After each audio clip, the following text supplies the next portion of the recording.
નમસ્તે વિદ્યાર્થી મિત્રો, કેમ છો? મજામાં ને? આજે આપણે હિન્દીની અંદર નિબંધ લેખન કઈ રીતે લખાય તેમજ તેના મુદ્દાસર કઈ રીતે વિસ્તાર કરાય એનો અભ્યાસ કરીશું. તો ચાલો આપણે જોઈએ નિબંધ લેખન. निबंध लेखन समझता पहला કેટલાક नियमों जानी लीजिए. हिंदी के प्रश्न पत्र में एक प्रश्न निबंध के बारे में होता है. कक्षा 8 में 2 विषय और कक्षा 9 में 3 विषय संकेतों के साथ दिए जाते हैं. इनके आधार पर किसी एक विषय पर लगभग 200 शब्दों में निबंध लिखने के लिए विद्यार्थियों से कहा जाता है. निबंध के लिए 10 अंक निर्धारित किए जाते हैं. निबंध लिखते समय निम्नलिखित बातों को ध्यान में रखो. निबंध का चुनाव. दिए हुए विषयों में से ऐसे विषय को चुनना चाहिए जिस पर तुम अच्छी तरह लिख सकते हो. और નિબંધની પસંદગી કઈ રીતે કરવી જોઈએ? નિબંધ હંમેશા અથવામાં આપેલ જ હોય છે, પરંતુ એમાં કેટલીક બાબતો ધ્યાન રાખવી જોઈએ. શું? તો કે પસંદ એવું કરવો જોઈએ જેના પર તમે વિસ્તારથી લખી શકો. બીજી બાબત, रूपरेखा. निबंध के सभी संकेतों को भली भांति समझने की कोशिश कीजिए. દરેક જે નિબંધના મુદ્દા છે દરેક મુદ્દાને સમજવાનો પ્રયત્ન કરવો જોઈએ. प्रारंभ. निबंध का प्रारंभ आकर्षक और विषय से संबंधित होना चाहिए. आकर्षक એટલે કે કોઈ કાવ્ય પંક્તિ ટાંકેલી હોવી જોઈએ, કોઈ પંક્તિ, કોઈ મુહાવરા, અર્થ લખેલા હોવા જોઈએ. તેમજ કોઈ પણ વિષય છે જે વિષય આપેલો છે એને સંબંધિત તેના વિચાર રજૂ કરવા જોઈએ. જેમ કે વર્ષા ઋતુની વાત છે તો વરસાદની ઋતુની વિશે વાત આવી જોઈએ. તહેવારોની વાત હોય તો તહેવારો વિશેની પણ વાત રજૂ કરવાની હોય છે. મધ્ય ભાગ. નિબંધ કે મધ્ય ભાગ में विषय की चर्चा करनी છે. અને મધ્ય ભાગમાં શું કરવું જોઈએ? તો કે જે મુખ્ય ભાગ છે, જે વિષય છે, જેમ કે વર્ષા ઋતુ હોય, જેમ કે પ્રિય નેતા હોય, અથવા તો કોઈ પ્રકૃતિ તત્વ ઉપર હોય, કોઈ ખાસ જોતો ઉપર હોય, તો શું કરવાનું છે? જે તે વિષય છે એને અનુલક્ષીને ચર્ચા થવી જોઈએ. अंत. निबंध का अंत प्रभावशाली और छोटा होना चाहिए. इसमें संपूर्ण निबंध का तात्पर्य वक्तव्य 1-2 वाक्यों में लिखना चाहिए. અને જે અંત છે એ એકદમ નાનકડો હોવો જોઈએ. આ રીતે નિબંધ છે મુખ્ય 3 ભાગમાં લખાય છે: પ્રારંભ, મધ્ય ભાગ અને અંત ભાગ. कुछ विशेष बातें. निबंध की भाषा व्याकरण और वर्तनी की दृष्टि से शुद्ध होनी चाहिए. ने व्याकरण અને વ્યાકરણની દ્રષ્ટિએ તેમજ જોડણીની દ્રષ્ટિએ શુદ્ધ હોવી જોઈએ. નિબંધ કે વાક્ય સરળ સ્પષ્ટ હોના चाहिए. જે વાક્ય છે બહુ ભારેખમ શૈલીમાં ન ઉપયોગ કરેલા હોવા જોઈએ, સાદી સરળ ભાષામાં ઉપયોગ કરવા જોઈએ અને उचित विराम चिन्हों प्रयोग करना चाहिए. निबंध में किसी बात या विचार की पुनरावृत्ति नहीं करनी चाहिए. संकेतों या विचारों के अनुसार निबंध में 4 या 5 परिच्छेद होना चाहिए. निबंध છે એમાં કોઈને કંઈ વાત છે વારંવાર રિપીટ ના થવી જોઈએ. એકને એક મુદ્દો વારંવાર આવવો ન જોઈએ. અને બીજી વાત ખાસ કે 4 થી 5 પેરેગ્રાફ એટલે કે ફકરામાં લખવું જોઈએ. નિબંધ की लिखावट स्वच्छ और सुंदर होनी चाहिए. ચેકચા કે પતું ભૂલાઈ ગયું છે, પાછળ છે એવું લખવું જોઈએ નહીં. વ્યવસ્થિત લખેલું હોવું જોઈએ અને શિરોરેખા હિન્દીમાં કરેલી હોવી જોઈએ. બીજી ખાસ બાબત એ છે કે અક્ષર સારા હોવા જોઈએ, वच्चे के छेकछाक न होनी चाहिए. लिखने के बाद निबंध को एक बार ध्यान से पढ़ लेना चाहिए और यदि कोई भूल रह गई हो तो उसे सुधार लेना चाहिए. ચાલો હવે આટલા બાબતો ખૂબ જ જરૂરી છે. હવે આપણે જોઈએ નિબંધ નંબર 1, બાઢ કા દ્રશ્ય. બાઢ એટલે શું? તો કે આપણે તમે જો ઋતુમાં ફેરફાર આવતો હોય છે, વરસાદ થાય ત્યારે અતિવૃષ્ટિ, અનાવૃષ્ટિ. અતિવૃષ્ટિ એટલે અતિશય વરસાદ આવવો અને અનાવૃષ્ટિ એટલે કે વરસાદ ન આવવો એટલે કે શું થાય છે? દુષ્કાળ, અકાળ, દુકાળ કહે છે તે. અને અતિશય વરસાદ એટલે શું થાય? ભારે વરસાદ કે બાઢ આવે છે. તો બાઢનું ચિત્ર કેવું હોય છે એ વિશે નિબંધ છે. તો જો અહીંયા बाढ़ का कारण, बाढ़ की विनाशलीला, बाढ़ का परिणाम, राहत कार्य का प्रभाव. હવે આ મુદ્દા આપેલા છે. મુદ્દા સમજવા ખૂબ જ જરૂરી છે, કારણ કે તમે જે મુદ્દા આપેલા છે દરેકે દરેક જે મુદ્દા છે એ મુદ્દાનું શું કરવાનું હોય છે? તો મુદ્દા લખવા નથી, પણ મુદ્દાના આધારે તેને વિસ્તાર કરવાનો છે અને એના પોઈન્ટ એટલે કે અલગ અલગ મુદ્દા પાડવાના છે. તો કઈ રીતે? જુઓ અહીંયા बाढ़ का कारण. बाढ़ प्रकृति का एक रौद्र रूप है, स्वरूप છે પણ रौद्र, विनाशकारक. जब वर्षा नहीं होती तो अकाल पड़ता है. अकाल એટલે દુષ્કાળ પડે છે વરસાદ ન થાય તો. जब बहुत अधिक वर्षा होती है तो नदियों में बाढ़ आती है. पर જ્યારે અતિશય વરસાદ આવે છે, અતિવૃષ્ટિ થાય છે ત્યારે શું થાય છે? નદીઓ में बाढ़, નદીમાં પાણી ભરાઈ આવે છે. बाढ़ का पानी दूर दूर तक फैल जाता है. અને આ પાણી છે એ શું થાય છે? ચારે બાજુ ફેલાઈ જાય છે. कभी कभी भारी वर्षा से किसी नदी पर बना हुआ बंध टूट जाता है. અને અતિ વરસાદને કારણે શું થાય? નદી ઉપર પુલ બાંધેલો હોય, બાંધ બાંધેલો તૂટી જાય છે અને પુષ્કળ પ્રમાણમાં પાણી છે ગામમાં વહી જાય છે, ખેતરમાં વહી જાય છે, वृक्षों पड़ जाता हुए छे. बाढ़ का स्वरूप और भी भीषण हो जाता है. हमारे देश में गंगा, यमुना, ब्रह्मपुत्र, घाघरा, गोदावरी, नर्मदा आदि नदियों में वर्षा ऋतु में अक्सर भीषण बाढ़ आ जाती है. ગંગા, યમુના, બ્રહ્મપુત્ર, ઘાઘરા, ગોદાવરી, નર્મદા આ બધી નદી એવી છે કે જેમાં વર્ષા ઋતુમાં પુષ્કળ પ્રમાણમાં પાણી આવે છે અને જેના કારણે શું થાય છે, ચારે બાજુ પાણી ફેલાઈ જાય છે અને બાઢને કારણે નુકસાન પહોંચે છે. बाढ़ के तेज बहाव से बड़े बड़े पेड़ उखड़कर बहने लगते हैं.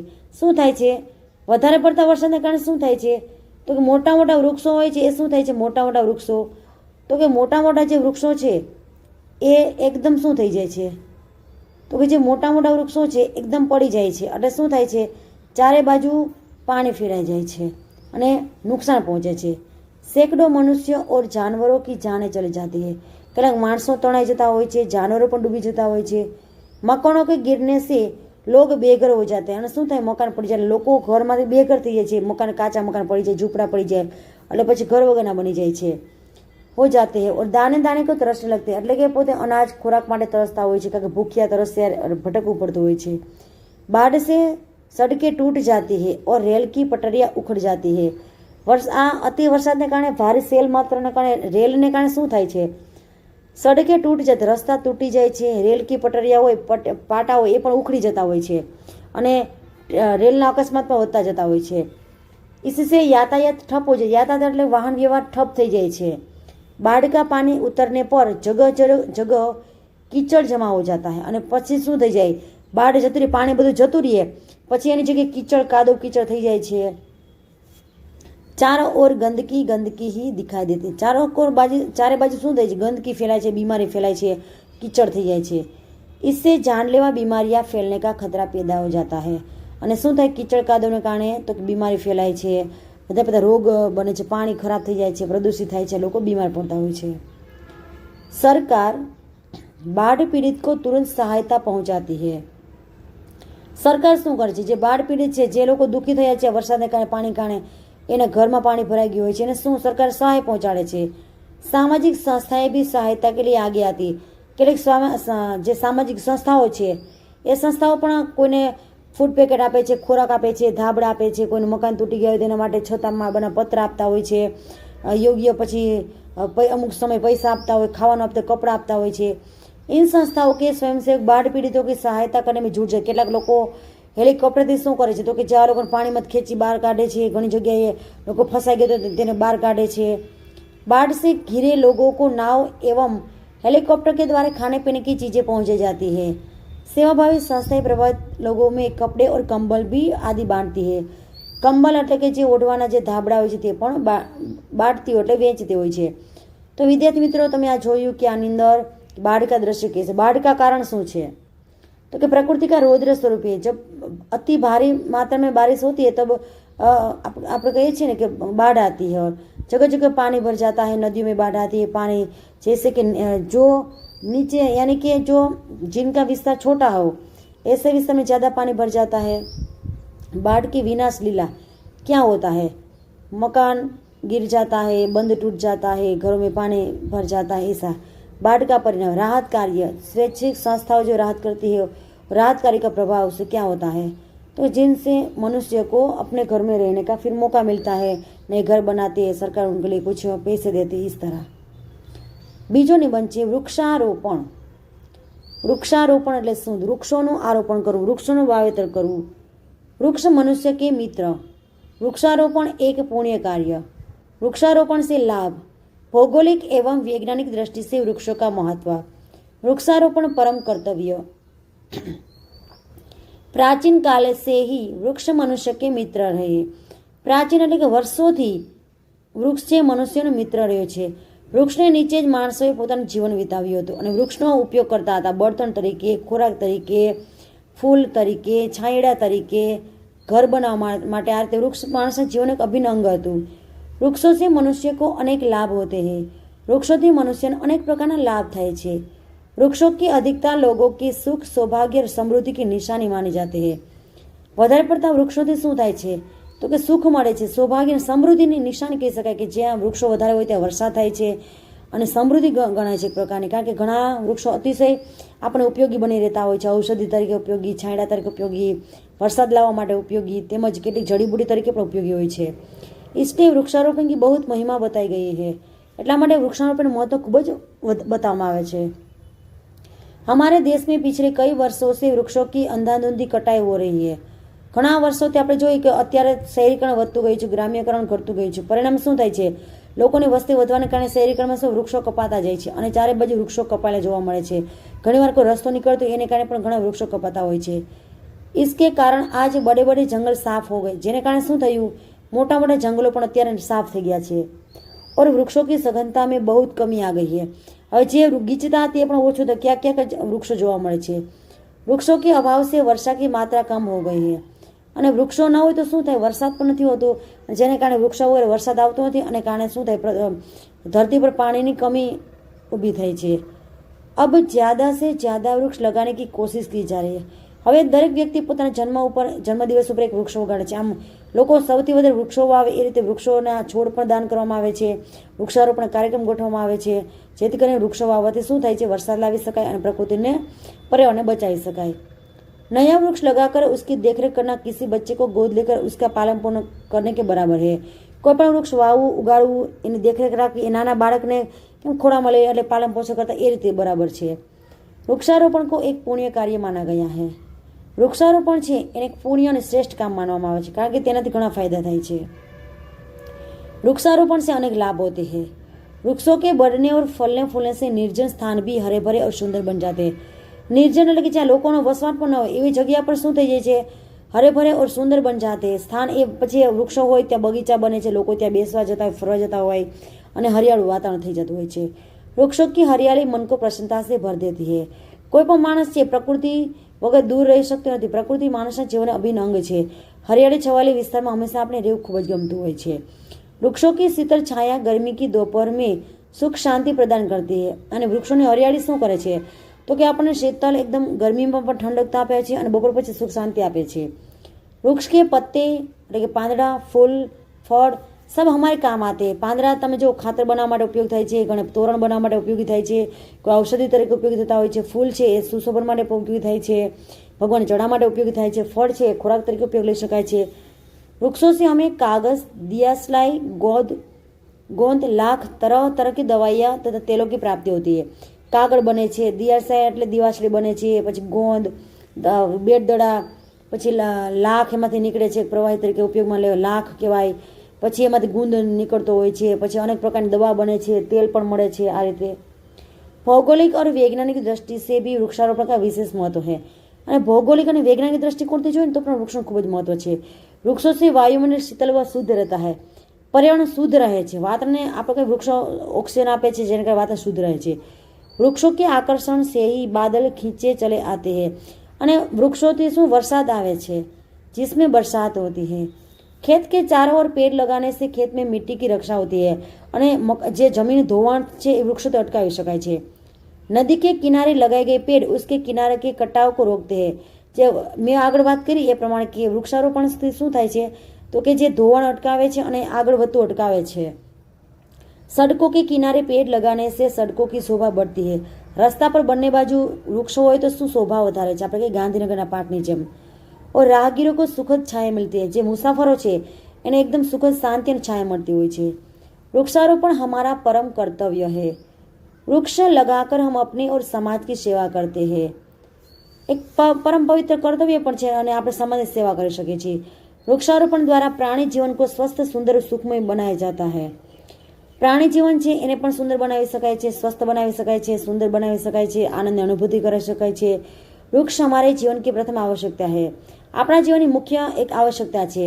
આપણે જોયું કે બીમારી પરિસ્થિતિમાં ઓક્સિજન વગર માણસ કેટલા મરતા હતા, તો વૃક્ષો હોવા ખૂબ જ જરૂરી છે. वे हमारे जीवन की मूलाधार है, मुख्य आधार છે. इसलिए प्रतिवर्ष वृक्षारोपण को हमें एक महोत्सव के रूप में मनाकर प्रकृति का आशीर्वाद पाना चाहिए. वृक्षारोपण કરવું જ જોઈએ. એના પછીનો નિબંધ છે સાક્ષરતા કા મહત્વ. હવે આપણે જોઈએ साक्षरता का महत्व. साक्षरता क्या है? साक्षरता का महत्व. साक्षरता के अभाव में भारत की दुर्दशा. स्वतंत्र भारत में साक्षरता सबसे बड़ी देश सेवा. साक्षरता का मतलब होता है ભણેલો ગણેલો વર્ગ. સાક્ષરતાનું મહત્વ શું છે તો જેટલા ભણેલા ગણેલા હશે એટલી સમસ્યાનું નિરાકરણ આવશે અને શિક્ષણ જ્ઞાન હોવું ખૂબ જ જરૂરી છે. साक्षरता क्या है? साक्षरता का अर्थ है देश में पढ़े लिखे लोगों की तादाद. એટલે કે વધારે સંખ્યા દેશમાં ભણેલા ગણેલા લોકો હોય। शिक्षण શું મહત્વ છે? यद्यपि अनपढ़ लोग भी हमारे समाज के ही अंग है। अभण लोगों से अपने समाज का एक अंग है, इसलिए समाज का पूरा विकास तब तक नहीं हो सकता जब तक हमारे देश का एक एक व्यक्ति शिक्षित नहीं हो जाता। જેટલા દેશની અંદર જેટલા શિક્ષિતકો વધારે હોય એટલો દેશનો વિકાસ હંમેશા આગળ વધતો હશે। એટલે આપણો સમાજ વિકસિત ત્યારે બની શકશે કે દરેક વ્યક્તિ ભણેલા ગણેલા હોય, જેથી કરીને શું થાય, સશક્ત દેશ હશે તો સશક્ત દેશનો કલ્યાણ પણ થઈ શકે છે। લોકતંત્ર में प्रजा ही शासक होती है। લોકતંત્ર એટલે કે લોકશાહીમાં પ્રજાનું શાસન હોય છે, કારણ કે લોકશાહીની અંદર પ્રજા છે આપણે કહીએ છીએ of the people, by the people, for the people, કારણ કે લોકોનું શાસન હોય છે। લોકો વડે ચૂંટાયેલા નેતા છે, પ્રતિનિધિ છે, એ દેશની સેવા કરતા હોય છે। यदि राजा ही अनपढ़ और गवार हो तो वह देश की बागडोर कैसे संभाल सकता है? राजा ज अभण હોય તો પછી આખો દેશ કઈ રીતે ચલાવી શકે? भारत को गाँवों का देश कहा जाता है। भारत છે એ ગામડાનો દેશ કહેવામાં આવે છે। हमारे देश में अधिकतर लोग गाँव में रहते हैं। સૌથી વધારે લોકો છે ગામડાની અંદર રહે છે। इनमें किसानों और मजदूरों की संख्या सबसे ज़्यादा है। જે ખેડૂત છે અને મજદૂરોની સંખ્યા સૌથી વધારે છે। નિરક્ષર लोगों की सबसे अधिक संख्या भी इन्हीं की है। અને જે અભણ લોકો છે એમાં સૌથી વધારે વર્ગ આ છે। सबसे ज़्यादा शोषण भी निरक्षर व्यक्ति का ही होता है। અને શોષણ સમાજમાં શેનું થઈ રહ્યું છે? નિરક્ષર લોકોને તમે જુઓ, એને પાછી કેટલા ગઠિયા ભણેલા ગણેલા હોય એ નિરક્ષર લોકોને ઠગી કરી લેતા હોય છે, એ લોકોની પાસે સાઇન કરાવી લેતા હોય છે, નુકસાન પહોંચાડતા હોય છે, અભણ હોવાના ફાયદો ઉઠાવી લેતા હોય છે। चालाक व्यापारी, कुटिल नेता और सरकारी अधिकारी सभी इनकी लाचार के लाभ उठाते हैं। કેટલાક ચાલાક વેપારી હોય શું કરે, ખોટું બોલી અને ફોસલાવી લેતા હોય છે। કુટિલ નેતા પણ ઘણા આવા હોય છે કે જે અભણ લોકો પાસે મત માંગી લેતા હોય છે। और सरकारी अधिकारी आवा लोगों को फायदो उठाता હોય છે। इनकी लाचार के लाभ उठाते हैं। यदि देश में सभी लोग पढ़े लिखे हो तो वो व्यापारी, नेता और अधिकारियों के चुंगल से फंसने से बच सकते हैं। પણ જો બધા ભણેલા ગણેલા લોકો હશે તો શું વ્યાપારીઓ છે, નેતાઓ છે, અધિકારીઓ છે એની ચુંગાલમાંથી फंसता बचे सकते। वे सरकार के अच्छे बुरे कामों तथा विरोधी दलों से के सही गलत विरोधों का पहचान कर सकते हैं। ये सरकार जो मत आपे छे, सरकार जो पसंद करे छे एमांथी सारा कोण छे, खराब कोण छे, विरोधी पक्ष केवो छे, शासक पक्ष केवो छे, कोणे केटला काम कर्या छे, सारो कोण छे एनो योग्य पसंदगी करी शके छे। चुनाव के समय भी अपने विवेक से काम लेकर मतदान कर सकते हैं। चुनाव એટલે કે ચૂંટણીના સમયે પોતાની યોગ્ય બુદ્ધિનો ઉપયોગ કરી યોગ્ય મતદાન કરી શકે છે। शिक्षित किसान अच्छी खेती करने के साथ साथ गांव के विकास में भी अपना योगदान दे सकता है। હવે થોડો સમય સાથે પરિવર્તન આવતું હોય છે। કિસાન પણ ભણાઈને ગણે થતા ગયા છે। શિક્ષિત કિસાન હશે તો શું થશે? સારી ખેતી કરશે, યોગનો ટેકનોલોજી ઉપયોગ કરશે અને સાથે સાથે વિકાસ પણ કરશે। शिक्षित महिला अपने परिवार के साथ साथ समाज का भी भला कर सकती है।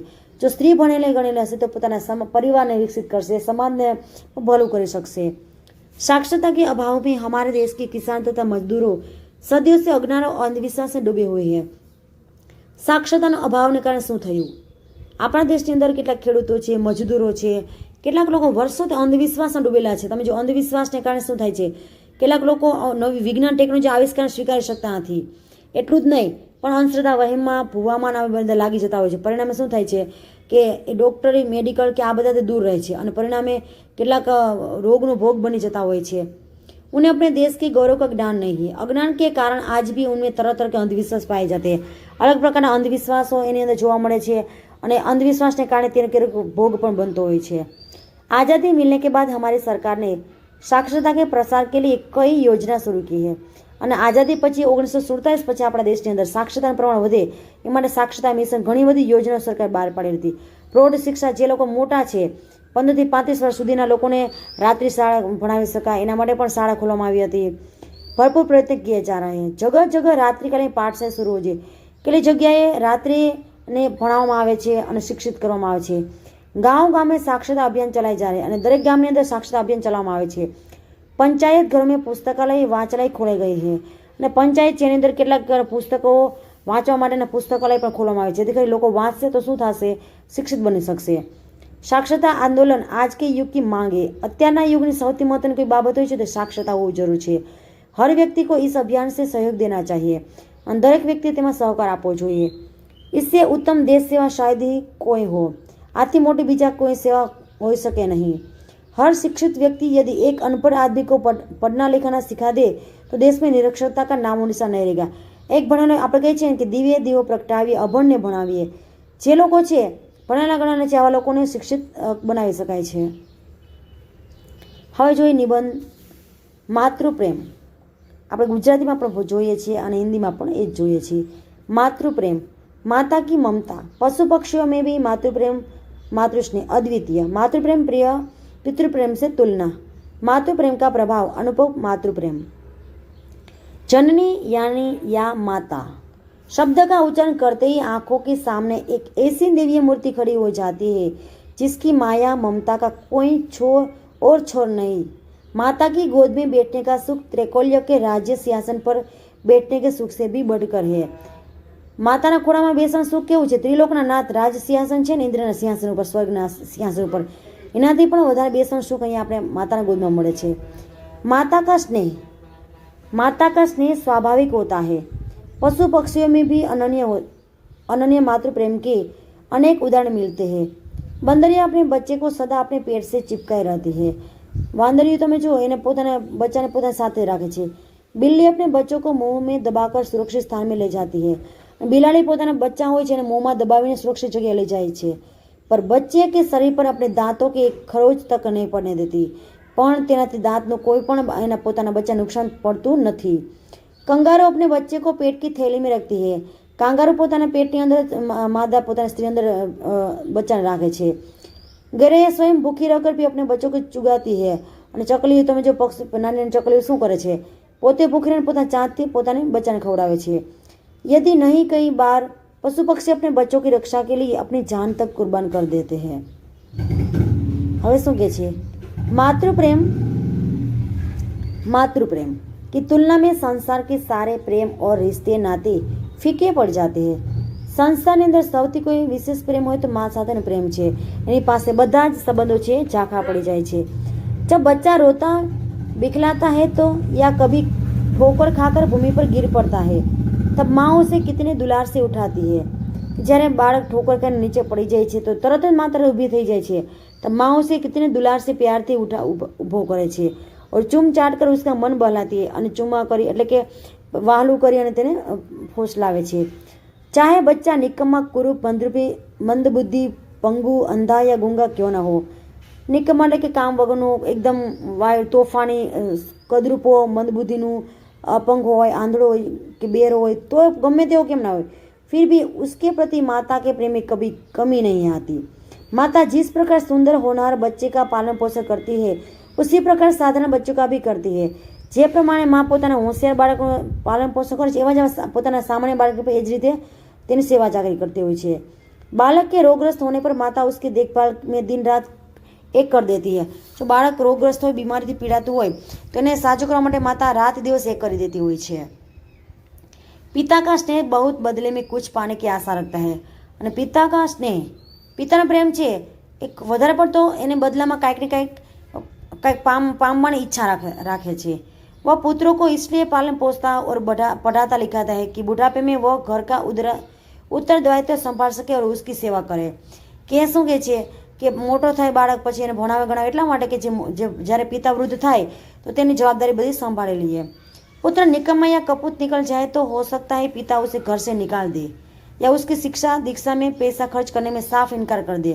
जो बाળક કપૂત્ર નીકળે, ખરાબ નીકળે, તોફાની નીકળે તો શું કરે છે? એના ઘરથી કાઢી મૂકે છે અથવા શિક્ષા કે દીક્ષા માટે પૈસા ખર્ચ માટે એકદમ ના પાડી દેતા હોય છે। लेकिन माता कभी ऐसा सोच भी नहीं सकती, वह ममता की मूर्त हो जा ठहरी है, परंतु माता के विचार शक्ति नहीं। माता के सदाचरण, सद्भाव और सत्य प्रवृत्ति की अमिट छाप बालक के मन पर पड़ती है। અને માતાનું સદાચરણ એટલે કાયમી પોતાના ચરણ સ્પર્શ, સદભાવ, સારા વિચારોથી હંમેશા સત પ્રવૃત્તિથી અમિત છાપ છે બાળક પર હંમેશા પડતી હોય છે। માતા કા સ્નેહ ही बालक को आदर्श मनुष्य बनाता है। જે કર ઝુલાવે પારણું તે જગત પર શાસન કરે। એમ શિવાજી મહારાજ હોય કે પછી ગાંધીજીની માતા હોય, પુતળીબાઈ હોય કે કોઈ પણ હોય, દરેક માતા છે પોતાના બાળકમાં विकास માટે हमेशा अमूल्य फल आपती हुई है। माता का एक बार का प्रोत्साहन ध्रुव के लिए ध्रुव पद की प्राप्ति का हेतु बन गया था। यदि माता जीजाबाई शिवाजी को अच्छी शिक्षा न देती तो वे छत्रपति शिवाजी महाराज न बन पाते। मोहन को महात्मा गांधी बनाने वाली उनकी माता पुतलीबाई है। सचमुच वात्सल्य मूर्ति माता के अनेक नर रत्नों का निर्माण किया है। चलो एना पछीनो निबंध है रक्षाबंधन। परिचय, त्योहार के बारे में प्रचलित मान्यताएं, त्योहार का वर्णन, वर्तमान रूप और महत्व। रक्षाबंधन हमारे देश का प्रिय और पवित्र त्योहार है। यह हर साल सावन महीने की पूर्णिमा को मनाया जाता है। रक्षाबंधन का त्योहार भाई बहन की पवित्र प्रेम का प्रतीक है। राखी के धागे हमारे मन में स्नेह और आत्मीयता जगाते हैं। इस त्योहार के बारे में कई पौराणिक कथाएं प्रचलित है। एक कथा के अनुसार देवराज इंद्र की पत्नी सची ने इसी दिन सभी देवताओं को रक्षा सूत्र बांधा था। इस एकता के बल पर देवताओं ने असुरों पर विजय पाई थी। एक अन्य कथा के अनुसार श्रावणी पूर्णिमा के दिन ऋषि मुनि अपनी साधना की पूर्णाहुति करते थे। इस अवसर पर वे राजाओं की कलाई में राखी बांधकर उन्हें आशीर्वाद देते थे। रक्षाबंधन के बारे में एक और कथा प्रचलित है। इसी दिन भगवान विष्णु ने राजा बलि का घमंड चूर चूर कर दिया था। इसलिए गुजरात में रक्षाबंधन के पर्व को बड़ेव यानी कि बलेव कहते हैं। महाराष्ट्र में यह पर्व नारियल पूर्णिमा के रूप में मनाया जाता है। महाराष्ट्र में नारियल पूर्णिमा ओळखाय छे। रक्षाबंधन के अवसर पर भाई बहन का स्नेह निखर उठता है। इस दिन बहन अपने भाई की कलाई पर यानी कि कांडा पर राखी बांधती है। वह अपने भाई के लिए मंगल कामना करती है। भाई प्यार से बहन को उपहार देता है। रक्षाबंधन के दिन भाई बहन बचपन की यादों में खो जाते हैं। घर घर में खुशियां के फूल मकोड़ते हैं। आज समय बदल गया है। राखियों में भी व्यावसायिकता आ गई है। धन कमाने के लिए एक से बढ़कर एक कीमती राखियां बनाई जाती है। रक्षाबंधन के त्योहार में स्नेह और रक्षा करने की भावना का महत्व है, न कि कीमती राखियों का। सचमुच रक्षाबंधन पारिवारिक एवं सामाजिक एकता का एक सुंदर एवं पवित्र पर्व है। तो विद्यार्थी मित्रों, आटला निबंधो આપણે જોયા કે જેની અંદર રક્ષાબંધનનું શું મહત્વ છે, રક્ષાબંધન શા માટે આપણે ઉજવીએ છીએ, એના પછી માતૃપ્રેમનું શું મહત્વ છે, માતૃપ્રેમ કઈ રીતે લખી શકાય, એને આગળ જોઈએ સાક્ષરતાનું શું મહત્વ છે, અને એથી આગળ જોઈએ વૃક્ષારોપણ, એને આગળ પણ આપણે નિબંધ જોયું બાળકા દ્રશ્ય, અને કેટલાક નિયમો પણ જોઈએ કે નિબંધને કઈ રીતે લખી શકાય છે। તો નિબંધ લખવા માટે સરસ મજાની એક જ રીત છે કે કોઈ પણ પંક્તિ હોય, કોઈ ઇંગ્લિશમાં હિન્દીમાં ગુજરાતી કોઈ પણ પંક્તિ ટાંકવાની ઇન્વર્ટ કોમા કરીને, પછી એની શરૂઆત રોચક રીતે કરવાની હોય છે। એના મુદ્દા એટલે કે પેરેગ્રાફ પાડવાના હોય છે। ફકરા હંમેશા મોટા મોટા હોય છે, 1-2 લીટીના ફકરા હોતા નથી, અને 5-7 ફકરા પાડવા જોઈએ, અને ત્યારબાદ અંતે તેનો અંતભાગ પણ લખવો જોઈએ। આમ આરંભ, મધ્યભાગ અને અંતભાગ 3 ભાગમાં નિબંધ લખી શકાય છે। તો આ રીતે નિબંધ તમને જે આપવું જોઈએ એ તમારે CW માટે કે તમારે જે વ્યાકરણ બુક બનાવેલી છે તેની અંદર લખી લેવાનું છે, અને સાથે સાથે વાંચવાનું પણ છે, અને વિડીયો 1-2 વખત પણ જોવાનો છે। તો ધન્યવાદ।